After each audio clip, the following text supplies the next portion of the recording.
Hey everybody, welcome back to BigRedEDC. Well, CJRB has sent us more knives to check out. This is the Sasaya. I hope I'm saying that right. But as you can see, we've got two different versions on the table. You've got the gray G10 and you have the wood handle. Now, I know there's a black G10 and there's actually even a titanium version. Now, that one's obviously going to be a little bit more expensive. I think that one's 170, 180. And the rest of these are coming in right around 60 bucks. So, very, very well priced. So the titanium one, I'm kind of surprised. That seems more artisanish to me. But whatever, it's CJRB. So now I tell you what, we'll just I'll just give you a quick look at the gray G10. But we're going to kind of be focusing on the wood handle because, well, I just really like the way it looks. Not super defined grain in it, but still looks pretty good. You've got some decent, coloration from light to dark in that grain, and I do like it. It's subtle, but very nice. You do have a lanyard hole. You do have a reversible. Trying to be deep carry clip, you will have a little bit sticking out. We'll see that when we put it in the pocket. But open construction, no backspacer going on. A very, very well done. And it looks like we got just a slight bit of letterboxing going on this handle. Let's see. G10. Yep, just a slight bit where the liners protrude past the handle. But other than that, I mean, it's very, very nicely done. It's even got this little, milled spot right here. And we'll kind of see how that reacts in the grip. But overall, I mean, very well done. Fit and finish. Yeah. I mean, centered up. We'll check the centering on this one as well. I know the gray one's getting some love too, but we're going to focus on this one. Now, as you can see, button lock. Now, the only means of deployment is the deployment hole or, well, I guess, of course, you can, I don't like using the button. But this one, fairly easily reverse flickable for me. And I mean, it's obviously that now CJRB has gotten into the Shilin cutter style.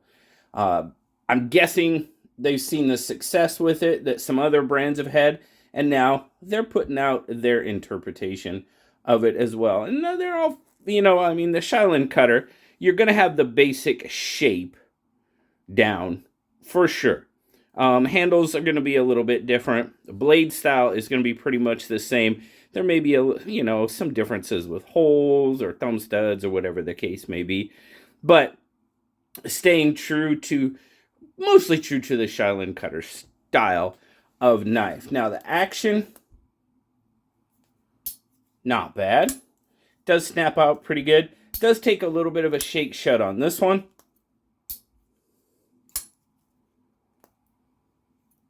Drop shut. Let's try this one. Let's try the gray one. Yeah, it takes a little bit of a shake as well.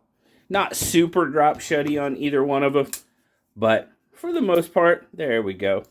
Just got to get the groove down. There it is. Still have got a groove back. All right. There we go. And, I mean, you can also thumb flip it. If you're not great with that reverse flick, but you really like the look of this knife, you can thumb flick it as well. So, RPM 9 steel, of course, the Shilin cutter style blade. There's some little info for you. There you go, RPM 9. But overall, I really dig the way this pattern, I guess, is what we would call it. Shilin cutter pattern style, however you want to put it. I really, really like that. I like the blade shape for sure. So, overall, what are we looking? Actually, we're pushing just over 8 inches, about 8 1/8. Pretty close to a 3 1/4 inch handle, maybe just a little shy. And your blade shape or blade length is coming in at right about 3 1/2. Cutting edge, more like 3 1/4.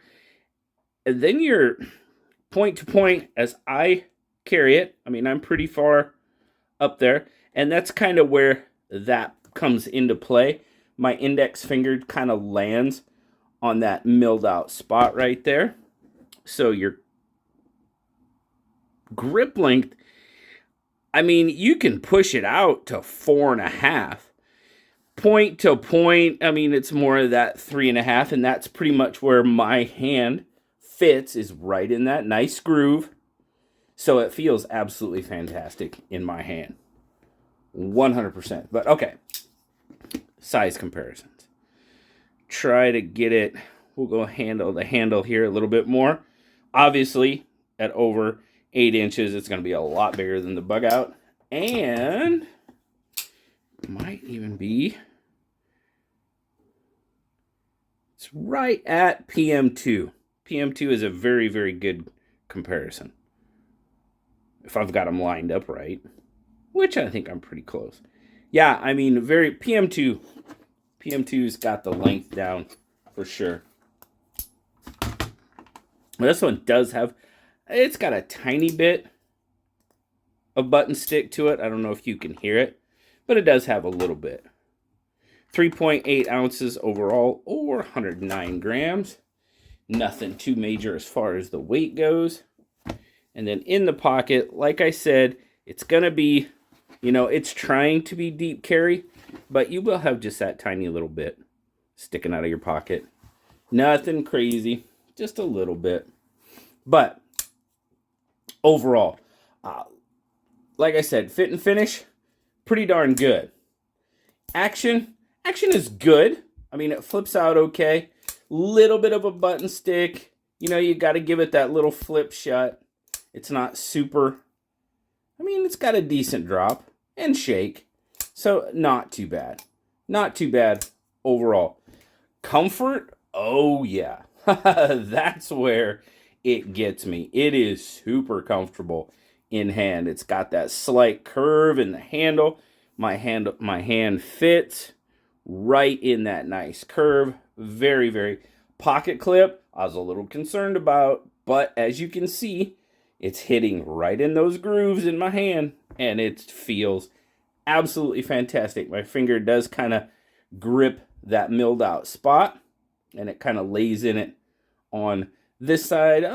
It's a little bit forward of it, but definitely gets it on the back grip. Fantastic. Feels very, very good in hand. Now, I'm interested. What do you guys think of the Shilin cutter style? Is it something you're into? Is it not? I am. I really like, I mean, you guys know I like the curves. It's got a nice belly on the blade. Some curvature in the handle. Just kind of helps that grip out. It's got a little bit of contour. So it's not super flat. At least the wood isn't. Let's check out. Yep. We've got some contour there as well. So it's really, it's just an overall really comfortable knife. We'll get the gray one out here now. We'll give it some more love. But overall, I think CJRB did a very good job with the Shilin cutter pattern. And this is their pretty much interpretation of the pattern overall. And it's done very, very well. Now, like I said, the titanium version, I'm just really surprised that's not an artisan knife. But anyway, that one's coming in at like 170, 180 bucks. This one, more CJRB-ish for sure, landing in that $60 range. So, not bad. Not bad at all. Love to hear what you guys think about it. Please feel free to give me your thoughts down in the comments. As I always say, I love talking to you. So please do. And I hope you have a fantastic rest of your day. Thank you so much, guys. Like, subscribe, leave me that comment. You know I love talking to you. Until next time, I'll talk to you later. Bye-bye.